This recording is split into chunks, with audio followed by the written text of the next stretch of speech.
ससुराल की ज़िंदगी कोई आसान नहीं होती। जब तक एक औरत अपने मुंह पे चुप्पी लगा करके एक पैर पे खड़ी होकर के सारे घर के काम करती रहती है, तब तक सास ससुर देवरानी जेठानी नंद और नंदोसी बाकी सारे रिश्तेदार जो होते हैं वो सब आपके अपने होते हैं, आपके हक में होते हैं। लेकिन फिर एक दिन ऐसा कुछ होता है जब आप काम नहीं करते या फिर मना कर देते हैं या आप थक जाते हैं या फिर आप बीमार हो जाते हैं। उस दिन उन सबके चेहरे आपके सामने एक-एक करके आने लगते हैं। वो अपने शब्दों से ऐसे तीर मारते हैं जो कि सीधा आपके सीने को छल्ली कर देती है। कुछ ऐसे ज़ख्म अपनी बातों से दे देते हैं जो कि रोज़ कोशिश आप करते हैं कि भर जाए, लेकिन वो भर नहीं पाता है। उस दिन समझ में आता है कि इतनी ज़िंदगी, इतने साल जो हमने इनके लिए किया वो कोई मायने नहीं है, इनको कुछ भी याद नहीं है। एक दिन एक गलती या फिर किसी काम के लिए हमने क्या मना कर दिया, सारा घर ही हमारे सर पे उठ खड़ा हुआ। उस वक़्त एक औरत को बहुत ज़्यादा तकलीफ़ हो रही होती है और वो सोच रही होती है कि मैं कितनी बेवकूफ़ औरत हूँ। मैं इतने साल से इन सब के कहने पे चलती रही, सारे काम करती रही। कभी मैंने किसी चीज़ के लिए मना नहीं किया और आज मैंने मना कर दिया या ज़रा-सी किसी में गलती क्या हो गई, इन लोगों ने तो मेरी बुराइयों का ढिंढोरा ही पीटना शुरू कर दिया। उस टाइम समझ नहीं आ रहा होता है कि एक औरत क्या करे, अपने मायका देखे या ससुराल देखे, क्या करे, वो कौन-सा कदम उठाए। और इसी डीमोटिवेशन की वजह से वो अंदर ही अंदर टूट रही होती है, क्योंकि वो कोई कदम नहीं उठा पाती, उसे कुछ समझ नहीं आता। उसको ऐसा लगता है जो कि मेरा कोई राइट नहीं है और मैं कोई फ़ैसला नहीं ले सकती। ये कहानी मेरी और आपकी नहीं है, ये कहानी हर एक वो हाउसवाइफ़ की है जो कि अपने परिवार के साथ शादीशुदा ज़िंदगी गुजार रही होती है। क्योंकि जब आपके पास परिवार होते हैं, जिस तरह से आपके किचन में बर्तन होते हैं, एक जगह सारे बर्तन हों तो आवाज़ होती है, वैसे ही एक जगह सारे परिवार हों तो आवाज़ होती है। कैसे हम हैंडल करें, कैसे अपने ज़िंदगी को सुकून भरा बनाएँ, क्या टिप्स अपनाएँ, कौन-सी चीज़ पे अमल करें जो कि हमारी ज़िंदगी आसान हो जाए और हम भी छोटी-सी दुनिया में सुकून की साँस ले सकें, सुकून की ज़िंदगी जी सकें। तो आज की इस वीडियो में मैं इन्हीं सारे टॉपिक के ऊपर बात करने वाली हूँ और कुछ ऐसे पॉइंट आपसे शेयर करूँगी। और बस एक ही पॉइंट ऐसा है जो मैं आपसे शेयर करूँगी जिससे कि आपका सारा स्ट्रेस, सारी टेंशन आज की इस वीडियो देखने के बाद ख़त्म हो जाएगी इंशाअल्लाह ताला। आज की वीडियो उन औरतों के लिए भी है जो कि मैरिड हैं और उनके लिए भी है जो अनमैरिड हैं, क्योंकि आज की इस वीडियो में जो पॉइंट बताने वाली हूँ वो दोनों के लिए ही है। तो चलिए आज का वीडियो शुरू करते हैं। जब एक औरत शादी करके अपने ससुराल आती है ना, तो सास कहती है कि ये हमारी बेटी की तरह है। आपने भी सुना होगा, आपको भी कहा होगा, मेरे से भी कहा और हम सब से ये शब्द लोग कहते ही हैं। और ससुर कहते हैं ये हमारी बेटी की तरह है, नंदे कहती है हमारी बहन की तरह है। लेकिन आपने एक चीज़ नोटिस किया, सिर्फ़ ये तरह की बातें करते हैं, समझते नहीं हैं। वो बेटी नहीं समझते, बेटी की तरह समझते हैं। बहन नहीं समझते, बहन की तरह समझते हैं और कभी वो बेटी बना भी नहीं सकते, क्योंकि माँ-बाप वो होते हैं जो अपने कोख से अपने बच्चे को जन्म देते हैं, एक नई ज़िंदगी देते हैं। उसकी हर छोटी-बड़ी गलतियों पे उसको डाँटते भी हैं, समझाते भी हैं, लेकिन एक काम वो नहीं करते, वो अपने बच्चों की गलतियों का ढिंढोरा बाहर जाके नहीं पीटते, बल्कि अपने बच्चों को समझाते हैं और आइंदा उस गलती को करने के लिए मना करते हैं। लेकिन सास और ससुर क्या करते हैं, कभी नमक तेज़ हो जाए, कभी खाना ख़राब बन जाए तो आपसे बाद में बोलेंगे, पहले जाके पूरे मोहल्ले में बता कर के आएंगे कि हमारी बहू ने ये कर दिया आज, हमारी बहू ने ये गलती कर दी। और आपको फिर तीसरे से या चौथे या किसी और इंसान से पता चलता है कि आपकी सास ने, आपके ससुर ने बाहर जाके आपके बारे में ऐसा बोला है। उस दिन इतनी तकलीफ़ होती है, इतना दुःख पहुंचता है, ऐसा लगता है दिल फट सा जाएगा। इतना हम उनके लिए करते हैं और उनकी आँखों में बिल्कुल भी हमारे लिए पानी नहीं, बिल्कुल भी हमारे बारे में नहीं सोचा।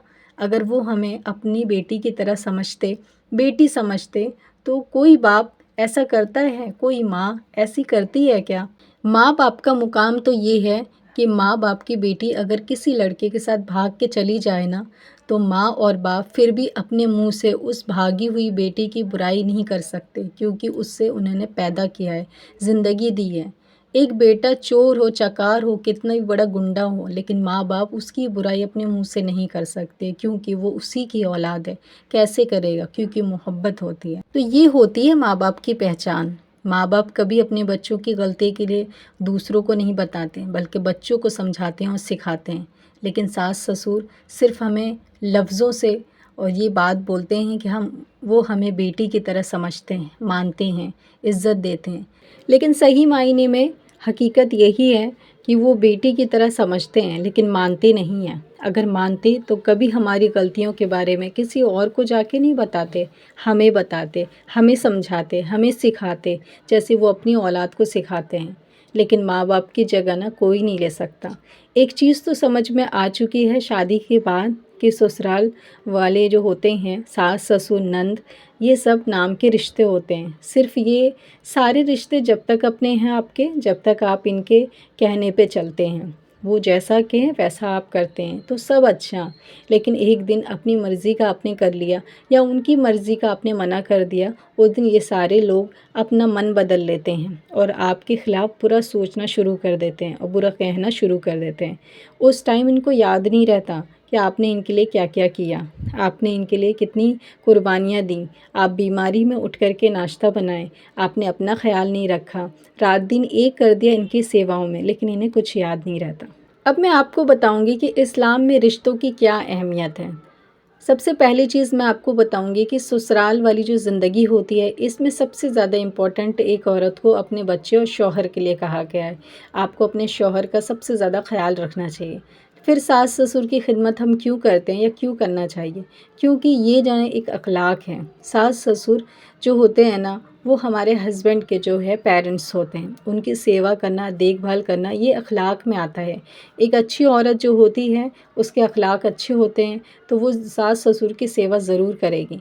लेकिन फिर बात यहाँ जाती है कि सास ससुर जब ऐसे तीर की वार करते हैं, जो सीने को छल्ली कर देते हैं, तब क्या करें? तब इस्लाम कहता है कि इस्लाम ने रिश्ता जोड़ने के लिए बताया, रिश्ता तोड़ने के लिए नहीं। इस टाइम आप सब्र करिए। सब्र में सबसे ज़्यादा सुकून है और सबसे ज़्यादा असर है। देर लगती है लेकिन फल सब्र का ज़रूर मिलता है। हर बात पे लड़ाई झगड़ा करना ज़रूरी नहीं, क्योंकि इस्लाम कहता है रिश्ता तोड़ो नहीं, रिश्ता जोड़ने की कोशिश करो।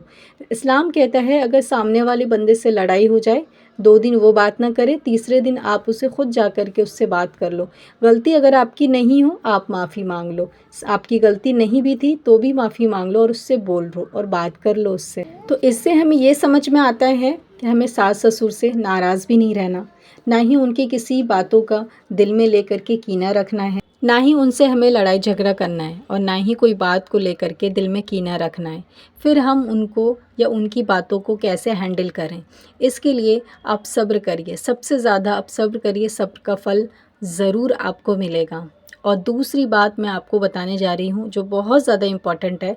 इस बात पर अगर आपने अमल कर लिया ना, तो आपकी दुनिया और आखिरत दोनों संवर जाएगी। आप चाहते हैं ना कि मेरी ज़िंदगी में भी सुकून हो और मेरी आखिरत भी अच्छी हो, तो इस पॉइंट पे ज़रूर अमल करिएगा। और ये बात जो मैं बताने जा रही हूँ, ये शादीशुदा औरतों के लिए भी है और जिनकी शादी नहीं हुई है उनके लिए भी है।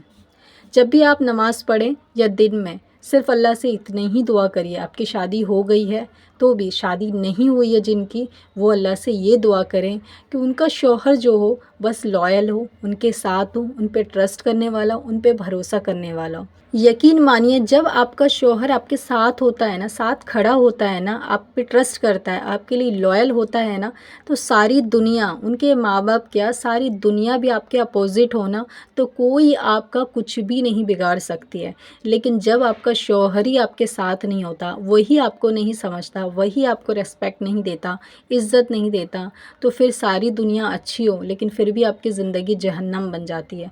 क्योंकि औरत को जो ना शादी के बाद शौहर की इज़्ज़त चाहिए, शौहर की मोहब्बत चाहिए, उसका मर्तबा चाहिए, उसका प्यार चाहिए। तो मेरी प्यारी प्यारी बहनों, अगर आपका शौहर आपके साथ है ना, आपको कुछ नहीं कहता, आपको रिस्पेक्ट करता है, इज़्ज़त देता है, आपको समझता है, तो आप समझिए कि आप दुनिया की सबसे खुशनसीब औरत हैं। क्योंकि अगर आपका शौहर आपके साथ है तो फिर कोई मसला नहीं है कि कोई आपके बारे में क्या बोलता है, कोई अच्छा बोल रहा है, बुरा बोल रहा है, बुराई कर रहा है, सामने में कर रहा है, पीछे में कर रहा है।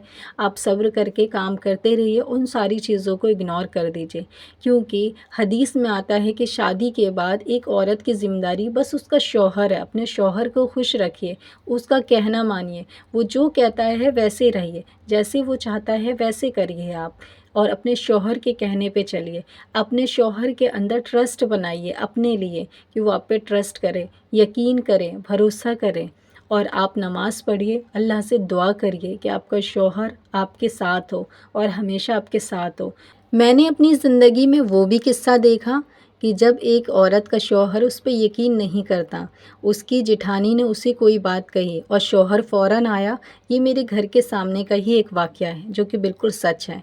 उसका शौहर आया, सीधा उसे मारना पीटना शुरू कर दिया और बाद में जब मैंने उनसे पूछा क्या हुआ, तो उन्होंने बताया कि बस मेरी जेठानी ने कोई ऐसी बात कह दी थी जिससे मेरे शौहर को गुस्सा आया, आके मारने लगे।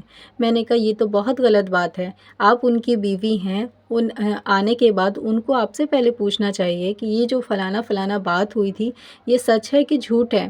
पहले आप पे ट्रस्ट होना चाहिए। तो उन्होंने कहा कि शायद उन्होंने कुछ ज़्यादा ही मेरे ख़िलाफ़ भर दिया होगा। तो इससे पता चलता है कि जब शौहर लॉयल ना हो, आप पे ट्रस्ट ना करे, तो किसी की भी बातों में आ सकता है। तो कोशिश करिए कि आपका शौहर जो आप पे ट्रस्ट करे। और अगर आपका शौहर आप पे ट्रस्ट करता है, आपके सास-ससुर कितनी ही बातें उनको बोल देते हैं, फिर भी वो आपसे कुछ नहीं करते, उफ़ तक नहीं कहते, तो यूँ समझिए आप सबसे अच्छी औरत हैं, सबसे अच्छी बीवी हैं आप, सबसे अच्छा शौहर मिला है आपको। क्योंकि ऐसे शौहर बहुत नसीब वालों को मिलते हैं, जो कि हर चीज़ को अच्छे से मैनेज करना जाने। तो जैसे आपके शौहर अपनी वाइफ़ को और अपने माँ-बाप को मैनेज कर रहे हैं, वैसे ही आप मैनेज करिए दोनों को। बस अपने शौहर पे ध्यान दीजिए, बच्चों पे ध्यान दीजिए और सारा कुछ इग्नोर कर दीजिए। छोटी-सी लाइफ़ है, खुश रहिए और खुश रहने की कोशिश करिए। जो बुरे लोग हैं, वो आज भी बुरे थे, कल भी बुरे रहेंगे। किसी को साबित करने की ज़रूरत नहीं कि हम कैसे हैं। एक टाइम था जब मैं भी ऐसी थी और मेरे साथ भी ये सारी चीज़ें हो रही थी। तो मेरे शौहर ने बहुत प्यार से बिठा के समझाया कि तुम्हारा रिश्ता सिर्फ़ मेरे से है, सारी दुनिया चाहे ही कुछ भी बोले, उनकी बातों पे ध्यान मत दो। और मैंने भी यही टिप्स अपनाया और आज मेरी ज़िंदगी खुशहाल है और मैं चाहती हूँ आपकी ज़िंदगी भी खुशहाल हो और आप भी छोटी-सी ज़िंदगी में खुश रहें। तो बस आज की इस वीडियो में इतना ही। उम्मीद करती हूँ आज का व्लॉग भी आपको अच्छा लगा होगा। फिर मिलते हैं, जब तक के लिए अल्लाह हाफ़िज़। अपना अपनी फैमिली का ख़याल रखिए।